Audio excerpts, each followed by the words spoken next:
Bonjour, avec l'aide de Dieu, nous allons étudier le traité Sotah Daf Yud Dalet, Amoud Aleph 14a. Il nous reste juste une dernière ligne de Yud Gimel Amoud Bet de 13b. On parlait donc de Moshe Rabbeinu, que personne ne sait où est enterré Moshe Rabbeinu. Comme il y a écrit, V'lo yada ish et gvurato, que personne, aucun homme sait où il a été enterré. Ukvar shalcha malchut haresha. Et le royaume, hein, puis donc les Romains ont déjà envoyé Etzel Gistera shel Bet Peor, chez le gouverneur local de la région de Bet Peor. Ils lui ont dit, Areinu echad Moshe kavu, montre-nous où est-ce que Moshe est enterré. Alors l'officier les a amenés là-bas sur l'endroit.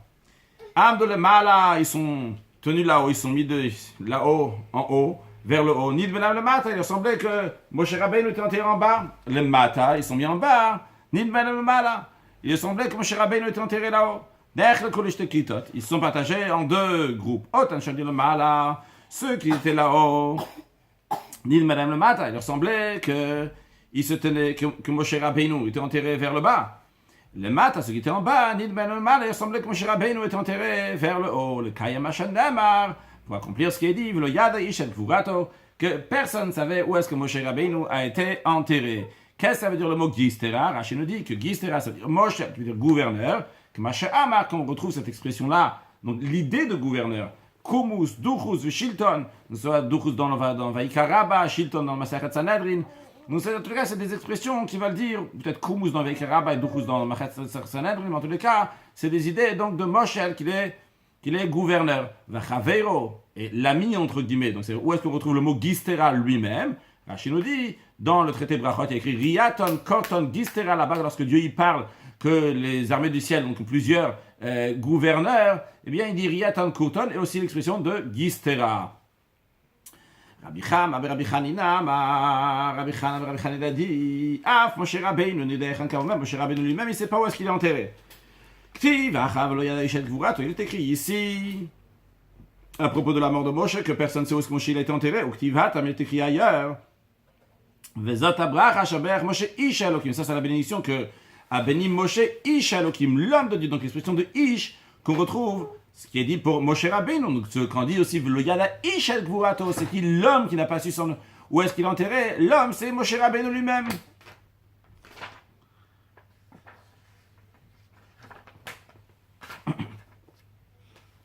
Rabbi Chanina a dit, pourquoi Moshe Rabbeinu était enterré à l'endroit de Bet Peor, c'est pour pardonner sur l'action de Peor. De quoi s'agit-il? Lorsque les Juifs sont arrivés, donc là-bas, juste avant de rentrer en Eretz Israël, là-bas il y avait donc les filles de Moab qui ont fait fauter les Juifs, et ils ont fait fauter les Juifs avec les filles de Moab, et en plus ils ont fait la vodazara, l'idolâtrie de Peor. Dans le Tosot, en haut à gauche, il ramène donc un Midrash Agada que chaque année, quand ça arrive le moment que les Juifs ont fauté avec les filles de Moab, eh bien le Bet Peor, il monte vers le haut pour accuser, pour se souvenir de la faute, de se mentionner la faute des Juifs. Quand il voit la tombe de Moshe Rabbeinu, il retombe vers le bas, ce qui explique donc pourquoi Moshe Rabbeinu a été enterré à Bet Peor. Donc la question n'est pas pourquoi Moshe Rabbeinu n'est pas être enterré en Eretz Israël, pourquoi spécialement plus à Bet Peor. C'est deux choses, il aurait pu être enterré en Eretz Israël au moins, mais pourquoi il était spécialement là-bas à Bet Peor, ça explique aussi donc parce qu'à cet endroit-là, donc c'est l'endroit qu'on a besoin de Moshe Rabbeinu pour pardonner sur la faute que les Juifs ont fait. Rabbi Chanina, il a dit, le Bach il rajoute encore dans Girsa de Yaakov aussi il y a ça. On va dire ce qui est écrit dans le Bach. Pourquoi la tombe de Moshe Rabbeinu était cachée des yeux de chair et de sang des êtres humains? La réponse elle est parce que c'est connu, c'est dévoilé devant Kadosh Baruch Hu. Dieu il savait que le temple allait être détruit. Ou les Haglot et Israël qu'il allait exiler le peuple juif de leur terre. Shema Yavol Gvurato chez Moshe. Dieu il craignait entre guillemets que peut-être ils vont venir donc à la tombe de Moshe. Beotacha à ce moment-là, Viyamdu Bibria. Ils vont se tenir en pleurant, en implorant. Ils vont supplier Moshe. Ils vont dire Moshe Rabbeinu, Moshe notre maître. Avod bitfila badeinu. Tiens-toi, fais la tfila pour nous. Ve'od même Moshe, que Moshe va se tenir dans la prière. Me va le taxera. Il va annuler le décret. Parce que les tzadikim, ils sont précieux, ils sont chéris aux yeux de Dieu, encore pour leur mort, encore plus que lorsqu'il était vivant. Et on retrouve, lorsqu'il était vivant, lorsque le peuple juif était dans le désert, ils sont mal comportés par leurs actions, ils ont fait la faute du veau d'or. Dieu s'est mis en colère sur le peuple juif. Il a dit à Moshe, lâche-moi, va shmidem, et je vais les exterminer. Et donc, c'est-à-dire qu'il a donné la possibilité à Moshe Rabbeinu d'amener le pardon. Et pourtant, Kama tzadikim ayuboto ador. On aurait pu dire, donc, dans ce cas, c'est tous les tzadikim. Alors, le Gemara dit non. Combien de tzadikim? Il y a plein de juifs dans cette génération-là. Avec Kama chassidim, combien de pieux? Il y avait Moshe, il y avait Aaron, il y avait Yeshua, il y avait Eldad, et il y avait Meidad, il y avait Ayn Zekenim, les 70 anciens, ou Shachacham Talmidim, les autres sages et les élèves. Velo Asabishvilam, Dieu, il n'a pas fait pour eux, pour tous les autres. Velo Bite la Xera, et la Bishvil Moshe, il a annulé le décret seulement pour Moshe Rabbeinu. Donc, c'est la raison pour laquelle que la tombe de Moshe Rabbeinu a été cachée. Maintenant on continue la Gemara. Rabbi Hanina, quelle explication du verset? Vous allez suivre Dieu, mais l'expression c'est derrière Dieu vous allez aller. Est-ce que l'homme peut aller derrière la Shrina, la présence divine? Qu'il est dit c'est un feu dévorant, donc on ne peut pas le suivre. L'explication elle allait seulement la mitzvah elle est de suivre Dieu, ça veut dire d'imiter Dieu, d'imiter les attributs de Dieu, le comportement de Dieu. Même à dire que Dieu il est mal bisharum, Dieu il habille les gens qui sont nus, comme est écrit Vayas Hashem Elohim, que Dieu il a fait les Adam à Adam ou les Ishto à sa femme Chava, lorsqu'ils ont fauté, ils ont réalisé qu'ils étaient nus. Et ils étaient gênés, qu'est-ce que Dieu il a fait? Il leur a fait Kotonot Or, il a fait des habits de peau, Vayal Bishem les habiller. Toi aussi, donc toi aussi, tu dois habiller ceux qui sont nus, fais comme Dieu. Encore une chose, Dieu, il a visité les malades, qui dit-il, comme il est écrit, que Hachem s'est montré à Avraham, il s'est montré Belon et Mamré. Dans les plaines de Mamré, c'était le 3e jour après la Brit Mila de Avraham Avinu, parce qu'Avraham Avinu était malade, et donc il est venu le visiter. De la même manière qu'Akadosh Baruch Hu, donc toi aussi, visite les malades. Encore, Dieu il a consolé les endeuillés. Dictive comme est écrit, Avraham, après qu'Avraham, le premier des patriarches, est mort. Dieu il a béni Yitzhak, donc le fils d'Avraham, le deuxième des patriarches. Et c'est quoi donc cette bénédiction-là? Donc c'est la bénédiction qu'on fait pour l'endeuillé. Rashi, Yitzhak, il a consolé pour son père, il a béni, donc avec la bénédiction qu'on fait pour les endeuillés. Donc, Afat, à toi aussi, Nachem Aveinu, de la même manière, toi aussi, console les endeuillés. Akadosh Baruch Hu, Kavar Metim Akadosh Baruch Hu, il a enterré des morts. Dictive, comme est écrit, Vaïk Borotobaga, que Hachem, il a enterré Moshe Rabbeinu dans la vallée. Afat, Akavar Metim, donc toi aussi, enterre les morts. Donc, ça, c'est l'explication de Hachem Elokechem Telechu, de suivre Dieu. Vu qu'on a parlé des Kotonot Or, donc des vêtements de peau que Dieu a donné à Adam et Chava, à Adam et Ève. Donc Rav Shmuel, alors on reprend sur Kotonot Or, la Gemara reprend donc cet vêtement de peau et dit Rav Shmuel qu'il y a une discussion entre Rav et Shmuel. Chad Amar, il dit qu'est-ce que ça veut dire? C'est Kotonot Or, c'est quoi? C'est Davar Abba Minor, c'est quelque chose donc, qui vient de la peau. C'est quoi qui vient de la peau? Rashi nous dit c'est des vêtements Davar Abba Minor, Shel Tsameru, qui sont faits en laine, que la laine elle vient de la peau, donc Dieu leur a donné des vêtements en laine. Ça, c'est une opinion. Amar, et il dit, donc c'est Shmuel, il dit, Davar Sha'or Nenemimenu, quelque chose que la peau va en profiter. Qu'est-ce que ça veut dire? Sha'or Nenemimenu Shel Pishtan, c'était de lin, chez Adam Lovesh Samuch Loro, qu'un homme met confortablement proche de sa peau. Darash Rabbi Simlaï, il a enseigné Torah Trilat Agmilut Chasadim. Le début de la Torah, c'est des actes de bonté, sauf Agmilut Chasadim. La fin de la Torah aussi, c'est des actes de bonté. Trilat Agmilut Chasadim. Le début de la Torah, c'est des actes de bonté. Dictif, comme il est écrit, que Dieu il a fait à Adam et sa femme, il leur a fait des vêtements de peau et les habillés. Sauf Agmilut Chasadim, mais la fin de la Torah, c'est du chesed, des actes de bonté. Dictif, donc il est enterré dans la vallée. Donc on voit que toute la Torah doit être imprégnée avec Gmilut Chasadim, avec des actes de bonté. C'est quelque chose de très important d'étudier la Torah avec Avat Israël, avec l'amour du prochain. Rabbi Simlaï, il a fait une dracha.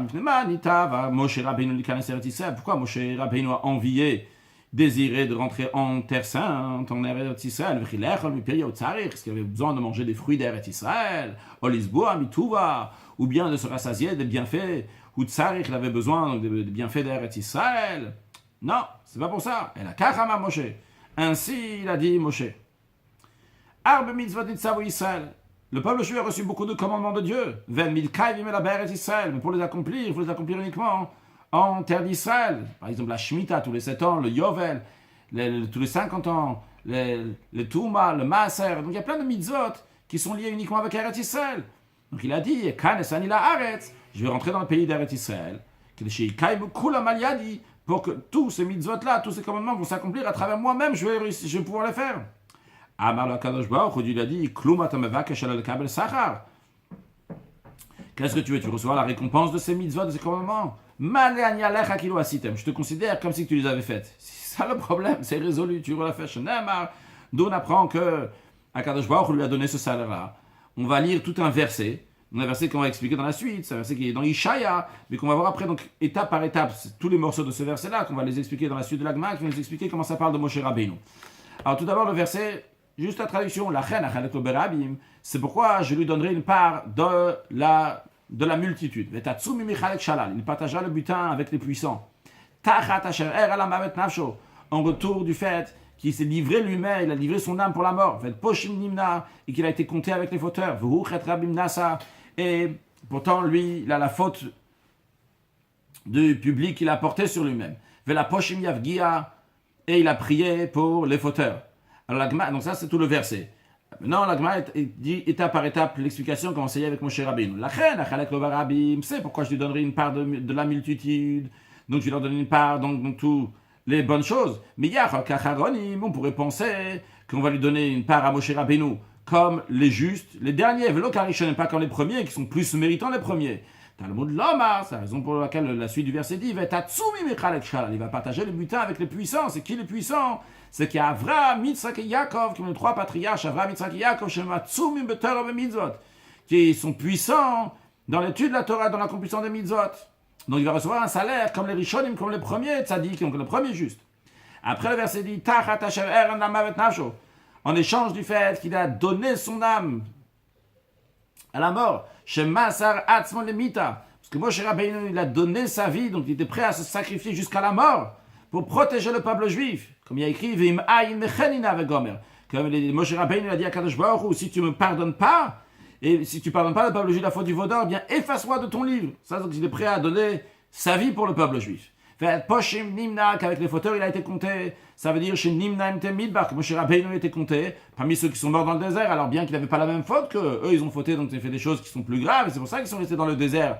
Pendant 40 ans, ils sont morts là-bas. Mais Moshe Rabbeinu, c'était juste parce qu'il avait frappé le rocher, à la place de parler au rocher. Et pourtant, il a été compté avec eux. Après, il y a écrit Chedra Bimnasa. Pourtant, il portait la faute de la multitude du public, parce que chez Kiper al-Masa, Moshe Rabbeinu, il a expié, il a eu le pardon pour l'incident du Vaudor. Après, il y a écrit la Poshim Yavgia. L'expression de Yavgia, ça veut dire qu'il a prié pour le fauteur. Chez Bikej Rachem al-Poshi Israël, chez Yarzur Bitshuva, qu'il implorait la miséricorde divine pour que les pécheurs d'Israël se repentent, comme écrit dans le Zohar, dans Vayera, que c'est une mitzvah pour prier pour les gens qui ont fauté. Voyez ici comment Moshe Rabbeinu, comment un juif doit se comporter, pas juste dire c'est bon, moi je fais ma Torah et mitzvot, il faut aller s'occuper d'un autre juif aussi. Begia et la tfila. L'expression de Begia qui est écrite la Poshim Yavgia, c'est l'expression de tfila de prière. Donc c'est ça. Lorsque Dieu parle au prophète Irmia, il lui dit Ve'atal titpal ba'adamazeh. Quant à toi, dans ce cas bien précis, je ne veux pas que tu pries pour ce peuple. Aval tisabad amrina ou tfila, n'élève pas pour eux une supplication, une prière. Ve'al tivga bi, et ne sois pas tivga bi, tivga qui vient à la suite donc de prière qu'on a dit avant, qui est dans le même esprit donc de prière aussi. Hadran alach mekan el ishto. Nous reviendrons vers toi, ce premier chapitre de Sota, amekan el ishto. Maintenant, passons au deuxième chapitre. Le chapitre Haya Meviet Minchata. Donc, avant de commencer, juste savoir c'est quoi une mincha. Une mincha, c'est une oblation. Lorsqu'il y avait le temple, on amenait des sacrifices. Les sacrifices, il y a des sacrifices animaux, mais il y a aussi des sacrifices donc, du végétal. Ça peut être des sacrifices aussi donc, qui viennent avec de la farine, avec de l'huile, avec de l'encens. Donc, c'est une mincha, ce qu'on appelle en français une oblation. Encore une chose, on va voir plusieurs fois dans la suite clicharet, dans ce cours-là, dans le cours à venir. On ne va pas traduire à chaque fois c'est quoi clicharet. Donc, c'est un ustensile de service consacré, donc qui servait dans le temple, et donc qui était un ustensile de service dans le temple. Encore une chose, on le sait sûrement du passé, on a déjà appris dans le chapitre précédent, que la sota, donc la femme soupçonnée d'adultère, son mari lui dit que si il n'a pas le droit de s'isoler avec telle et telle personne, si elle va s'isoler avec telle et telle personne, il doit l'amener dans le temple, si on ne sait pas si elle a fauté ou pas, on l'amène dans le temple, là-bas elle va boire littéralement les eaux amères. C'est quoi ces eaux amères? C'est des eaux dans lesquelles on a effacé un parchemin et on a mis, donc l'encre du parchemin, on l'a mis dans ces eaux-là. Donc dans ce parchemin-là qu'on a effacé, il y a le nom de Dieu et qui se trouve dans ce parchemin. Voyons sur le texte de la Mishnah. Haya mevi et minchata betor kfifa mitzit. Donc la Mishnah nous dit que le mari devait amener donc sa mincha, la mincha que la Torah dit, cette oblation que la femme sota doit amener. Donc c'est le mari qui amène cette mincha. Dans quoi il amène? Dans une kfifa mitzit, dans un panier égyptien littéralement. Qu'est-ce que cela veut dire? Rashi. Haya mevi et minchata, il amenait sa mincha. C'est qui est-ce qui amène son oblation? Abal, c'est le mari, qui dit comme il est écrit. Ve'ev et korban alea, il va amener son sacrifice alea sur elle, donc pour elle, ve'gomer, etc. Kfifa mitzit, Rashi nous dit, sal shel nitz dekel. Donc c'est un panier de fibres de palmier, zradim, donc des feuilles shel delim, saviva dekel, qui grandissent autour du palmier, avec lequel on fait un panier. Puis la Mishnah nous dit, ve'notna aliadea, il met ce panier-là, il le met sur les mains de la femme. Pourquoi? Que de yaga, pour la fatiguer. Rashi que de yaga, big Gemara mefaresh tama. Dans la Gemara, on va expliquer c'est quoi le but de la fatiguer. La Gemara maintenant, la Mishnah va nous dire certaines différences entre les menachot, le pluriel de mincha, donc les oblations en général, et la mincha, l'oblation de la femme de Sota. Kol menachot, toutes les oblations, trilatan vesofan bikli sharet. Le début et la fin, ils sont dans un kli sharet. Rashi. Trilatan vesofan, le début et la fin. Hashtam mashma. Ici, c'est sous-entendu. On verra dans le prochain cours que c'est pas comme ça. Mais Rashi nous dit ici dans la Mishnah, qu'est-ce que ça sous-entend? Shemevi ami beto, lorsque le mari amène cette oblation de chez lui à la maison. Mais via bikli sharet, il les amène dans un kli sharet, la hazara, jusqu'au parvis, donc c'est-à-dire jusqu'au temple. Donc ça, j'ai dit quand le mari l'amène, pardon. C'est pas quand le mari l'amène, c'est quand, en général, quand quelqu'un il amène une mincha. Eh bien, comment il l'amène? Il l'amène dans un kli sharet, même quand il prend chez lui à la maison. Par contre, la Mishnah nous dit, Vezo, celle-là, donc en ce qui concerne la mincha de la femme sota, trilata bikfifa mitzit, son début, lorsqu'il l'amène, ça va être dans une kfifa mitzit, dans un panier de feuilles de palmier, venot, vesof avec kli sharet, c'est finalement, après, on va la mettre dans un kli sharet, dans un ustensile de service. Alors, dans le Artscroll, il y a plusieurs images. On voit. Donc ici, on voit comment on amène dans un mincha, comment on amène. Ça, c'est un panier de feuilles de palmier. Après, comment ça va être mis dans un kli sharet, dans un ustensile de service, donc qu'il y a dans le temple. Encore une chose.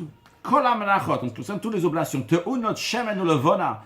Il y a besoin donc de mettre là-bas, exige de l'huile et des encens. Donc voilà, c'était des encens qui étaient faits jusqu'à ce que ça devienne des petits morceaux durs comme ça, qu'on mettait donc c'est la lavona. Vezo einatuna loshon de la lavona. Par contre, cette mincha, l'oblation de la femme sota, n'exige ni huile ni levona. Rashi,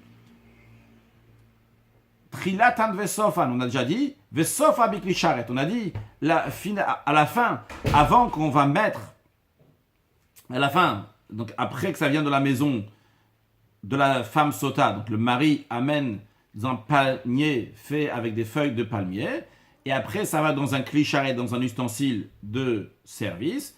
Rashi nous dit kodem kmitza, avant de prendre la poignée. Dans le prochain cours, on verra c'est quoi exactement la kmitza, cette poignée que le Kohen prend, et qu'est-ce que ça veut dire donc pour les kelim, les ustensiles. Il y avait 2 ustensiles de kli sharet. On verra que on l'amène à la base dans un panier de feuilles de palmier, après on le met dans un kli sharet, après le Kohen il fait la kmitza, il prend la poignée, après on le met dans cette kmitza, cette poignée, on la met dans un autre kli sharet. Continuons pour l'instant dans Rashi, que toutes les oblations exigent de l'huile et de l'evona, qui est dit, comme il est écrit, il va verser sur l'oblation de l'huile, et après il va mettre dessus de l'encens. Maintenant, Rashi nous dit, quelqu'un qui connaît le chumash, il va se poser la question, il va dire comment ça se fait qu'on dit que toutes les oblations ont besoin d'huile et d'encens, à l'exception de celle de la sota. Il y a aussi celle du minchat chot, et l'oblation qu'un choté, qu'un pêcheur amène, que dans ça aussi, on ne met pas de l'huile et de l'encens. Alors Rashi nous dit, t'inquiète pas, les kam et parir, plus loin dans la Gemara, on va demander, Vaï kamin chatrot, et voilà qu'il y a l'oblation du fauteur, qu'elle aussi n'a pas d'huile et de levona. En ce qui concerne en tous les cas celle de la sota, Vezo einate una, l'oblation de la sota n'exige pas d'huile et de levona d'encens. Dictive ba, il est écrit à son sujet de cette oblation, lo yitzokala shemen, qu'il ne va pas verser dessus de l'huile, vegomer, etc. Encore un point en ce qui concerne la mincha de la sota par rapport à tous les autres menachot. Kol ha-menachot bot minachit, que toutes les oblations viennent à base de, donc c'est la farine, mais qui vient à base de blé. Vezo, par contre, celle-là, celle de la sota, ba minaseorin, son oblation vient de l'orge. Rashi bot minachit, ils viennent du blé, dit-il, comme est écrit, solet chitim, de fines fleurs de farine de blé, tase otam, tu vas faire les menachot, les oblations. Par contre, celle de la femme sota, elle vient avec de l'orge. Alors la Gemara dit, vrai, minchata Omer, il y a aussi l'oblation du Omer. L'oblation du Omer, c'est le 2e jour de Pessah, donc le 16e jour du mois de Nissan, qu'on prend de l'orge, qu'on accueille ce jour-là, et on l'amène en offrande dans le Beth Hamikdash. Donc, il y a oui une oblation autre que celle de la sota, qui est aussi à base d'orge, minchata Omer. Alors la Gemara dit, il y a quand même une différence avec celle de la sota. Pourquoi? Parce que, falpiche ba mina seorim, vrai, cette oblation d'orge vient, cette oblation du Homer, donc en orge, elle vient l'effet de l'orge. Mais yaita ba geres, elle venait avec de la fine fleur de farine d'orge. Par contre, vezo, celle de la sota, ba kemar, elle est de la simple farine, c'est-à-dire avec les résidus. Elle n'a pas été tamisée. Voyons Rashi. Minchata Omer, ba min seorim. Elle vient donc de l'orge. Dans le traité Menachot, il y a le final à Mikra, on déduit ça des versets, que cette oblation du Homer est faite avec de l'orge.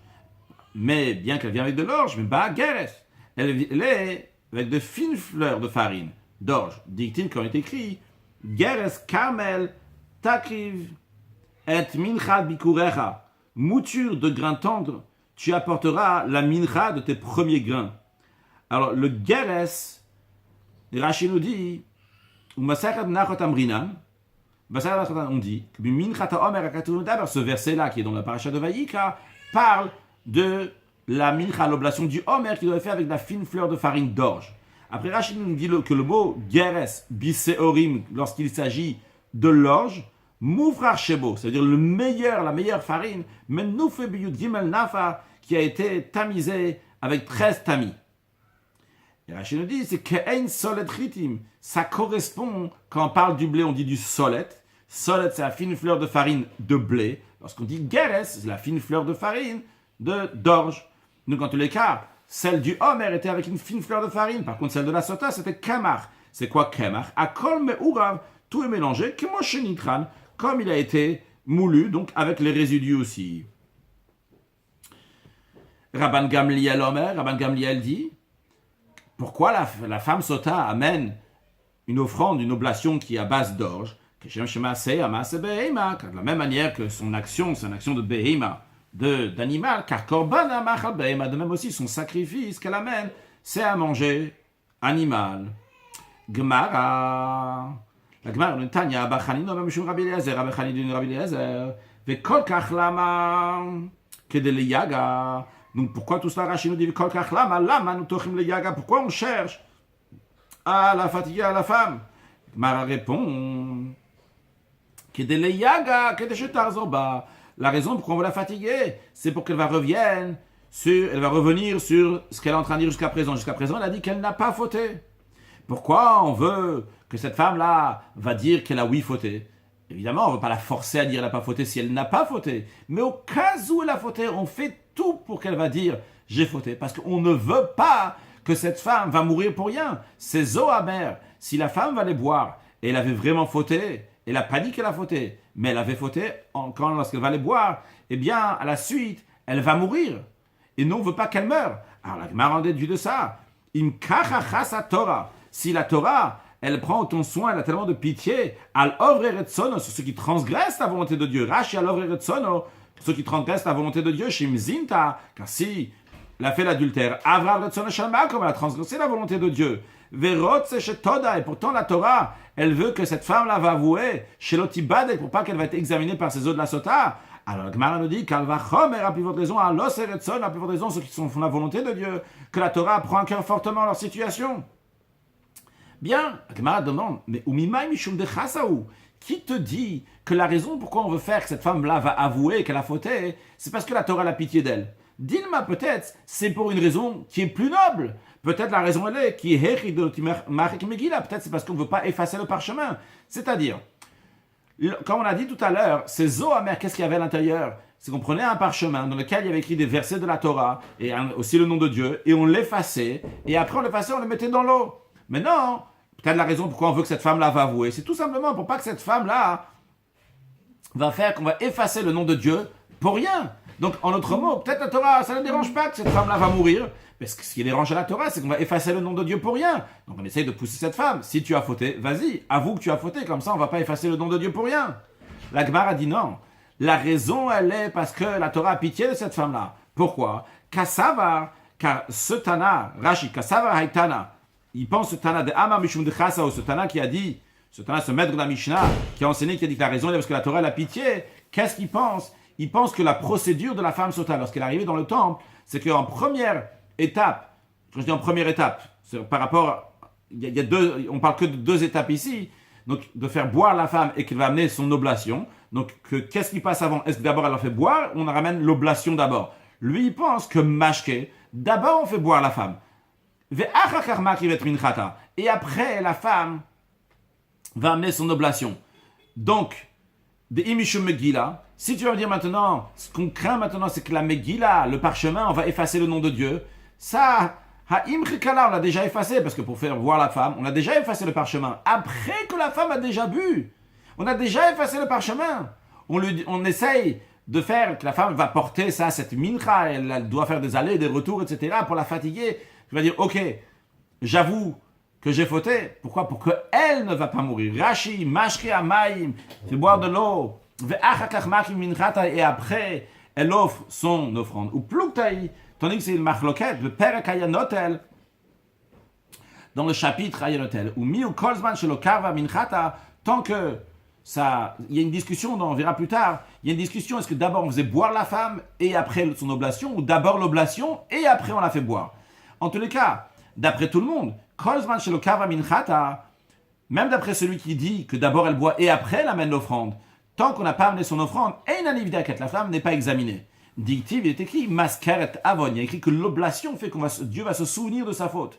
Bien qu'elle a bu, on la laisse dans ses mains, pour la fatiguer, elle va avouer. Maintenant, c'est sûr que c'est pour avoir pitié de Imishum Megillah, car si c'est pour la Megillah, si c'est pour la Megillah elle a déjà été effacée. Donc on ne craint plus maintenant que le nom de Dieu va être effacé. On craint juste pour cette femme-là, d'où on voit que la Torah a pitié pour cette femme. Une halakha, dans le Yoredea, Siman, Kufain Bet, Siman Shinamede, Seif Alf.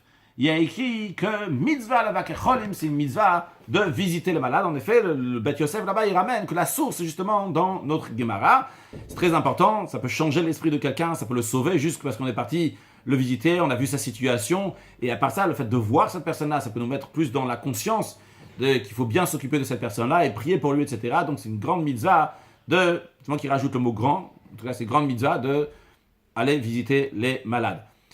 Conclure avec un sujet de Chassidut, il est dit ici dans la Gemara, pourquoi la femme, son sacrifice, c'est un sacrifice d'animal. D'ailleurs, j'ai oublié d'expliquer, c'est parce que l'orge, c'est à manger d'animal, contrairement au blé, que c'est à manger d'être humain. On dit parce que comme elle s'est comportée comme un animal, donc elle est partie avec quelqu'un d'autre qu'un animal, donc n'a pas de mari et de femme, n'a pas de couple, donc elle est partie avec quelqu'un d'autre. Cette femme aussi, donc elle soupçonnait qu'elle est partie avec quelqu'un d'autre. Très bien, donc la Gemara a expliqué, la Mishnah a expliqué pourquoi la femme sota amène un sacrifice du Homer, le sacrifice qui est fait à base d'orge, mais le Homer, la Gemara n'a pas expliqué pourquoi le Homer est fait à base d'orge. L'explication dans la Chassidut est la suivante. C'est que pendant la période du Homer, on a travaillé notre âme animale. Quand on est sorti d'Égypte, qui est-ce qui est sorti d'Égypte? Qu'est-ce qui voulait sortir d'Égypte? C'était l'âme divine. L'âme divine voulait sortir d'Égypte, mais l'âme animale ne voulait pas sortir d'Égypte, elle voulait rester en Égypte. D'ailleurs, la Mourazaken explique dans le Tanya, c'est la raison pour laquelle que Moshe Rabbeinu, il a dit à Paro qu'on part seulement pour 3 jours. C'est pas par rapport à Paro. Paro, il aurait pu dire qu'on ne revient plus jamais. Paro aurait dû se plier. Mais il a dit ça par rapport aux Juifs. Que les Juifs ne voulaient pas partir d'Égypte parce qu'ils étaient attachés à l'Égypte. Leur Nefesh Abamit, leur âme animale, était attachée à l'Égypte. Qui est-ce qui voulait sortir d'Égypte? C'était uniquement l'âme divine. Mais l'âme animale n'a pas encore été travaillée. Eh bien, justement, entre Pesach et Shavuot, entre Pesach, donc on est sorti d'Égypte, et Shavuot, le jour du don de la Torah, eh bien, nous avons 49 jours dans lesquels on doit travailler nos 7 midot. Les 7 midot, donc Chesed, Gvura, Tiferet, Netzach, Hod, Yisod et Malchut. Donc on doit travailler chaque 7 semaines. Donc chacune des semaines, il y a 7 jours pour travailler dans tous les détails, se raffiner, se travailler l'animal qui est en nous. Et c'est la raison pour laquelle que c'est à manger donc du animal. Pourquoi? Parce qu'il faut travailler notre âme animale, que Dieu fasse qu'on réussisse à travailler notre âme animale et notre âme divine, les deux en même temps, et qu'il va y avoir la paix entre les deux, que l'un et l'autre vont s'aider pour faire que des bonnes choses, rajouter des actes de bonté, de bienfaisance, et accueillir Mashiach now. Excellente journée.